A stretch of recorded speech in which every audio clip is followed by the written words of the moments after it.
তো তোমরা তো এর আগের ভিডিওতে দেখলে আমাদের সরস্বতী মাকে চুমানোর কাজ চলছিল।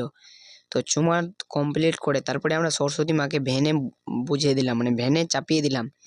তো আমরা এখন যাবো বিসর্জন করতে। এই যে দেখো আমাদের ডিজে এই সাইডে বাজছে। তো আমরা কিছুক্ষণের মধ্যে বেরিয়ে যাব। তো তোমরা সম্পূর্ণ ভিডিওটা দেখো।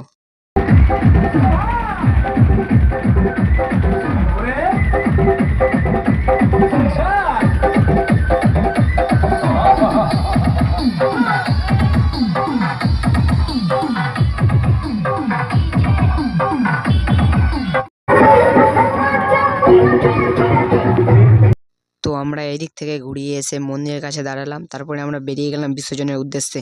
তো আমরা বিসর্জন করলাম, তোমরা দেখো। জয় মা সরস্বতী কমেন্টে লিখে দাও।